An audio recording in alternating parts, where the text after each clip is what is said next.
Assalamualaikum warahmatullahi wabarakatuh. Salam dan bahagia Bapak Ibu Guru Penggerak.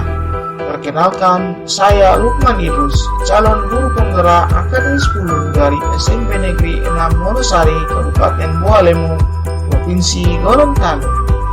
Saya akan memaparkan demonstrasi kontekstual visi guru penggerak.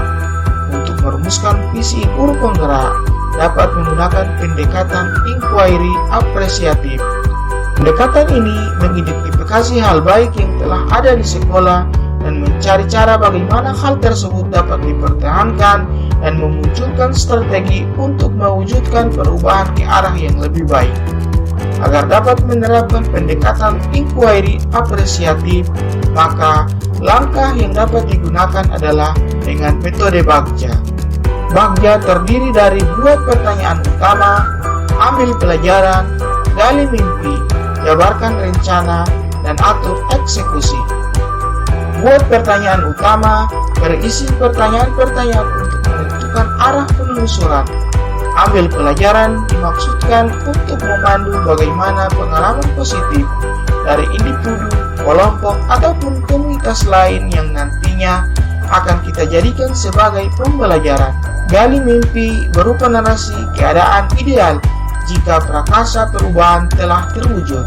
Jabarkan rencana dapat mengidentifikasi tindakan-tindakan yang akan kita lakukan, dan atur eksekusi yang dapat membantu transformasi rencana menjadi nyata. Berikut visi guru penggerak yang saya buat adalah terwujudnya Merdeka Belajar dengan tuntunan Ki Hajar Dewantara, serta bernalar kritis, berkarakter, berwawasan lingkungan sesuai profil pelajar Pancasila.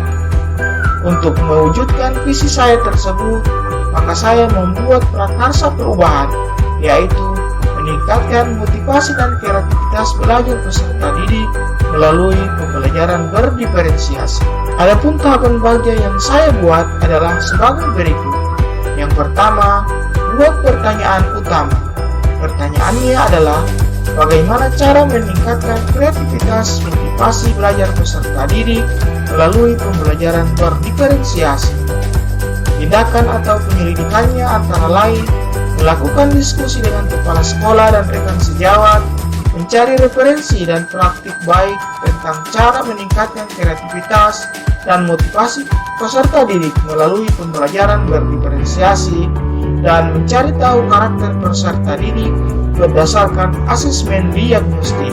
Yang kedua, ambil pelajaran.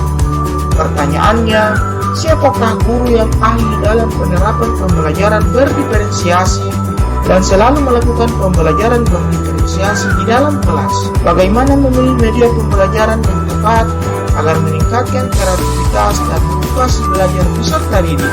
Tindakan atau penyelidikannya antara lain mencari referensi tentang tokoh guru yang ahli dalam pembelajaran berdiferensiasi, mencari referensi berupa media pembelajaran yang sesuai dengan peningkatan kreativitas dan motivasi belajar peserta didik. Yang ketiga, gali mimpi.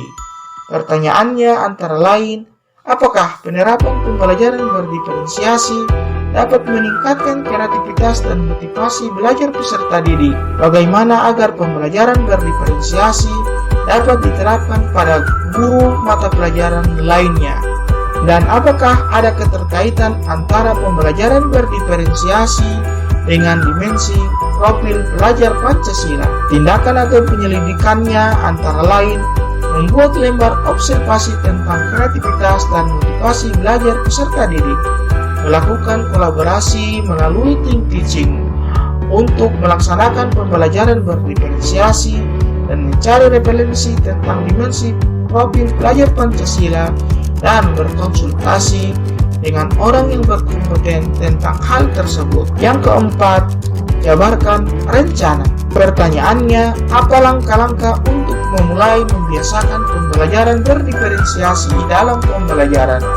Apakah media yang digunakan dalam pembelajaran berdiferensiasi, dan bagaimana usaha menjaga keberlangsungan penerapan pembelajaran berdiferensiasi agar terus dapat dilaksanakan dalam pembelajaran di kelas? Tindakan atau penyelidikannya adalah membuat perangkat pembelajaran, LKPD, dan juga instrumen penilaian yang tepat. Mencari media pembelajaran berdiferensiasi yang tepat sesuai karakteristik peserta didik dan materi pelajaran, dan pemberian reward kepada peserta didik yang memiliki kreativitas dan motivasi belajar yang tinggi. Dan yang terakhir, atur eksekusi.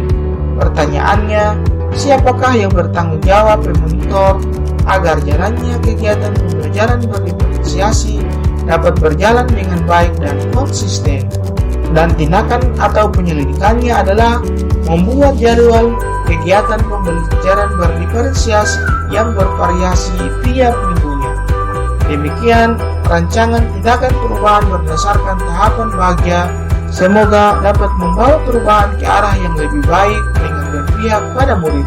Terima kasih, salam bahagia, dan wassalamualaikum warahmatullahi wabarakatuh.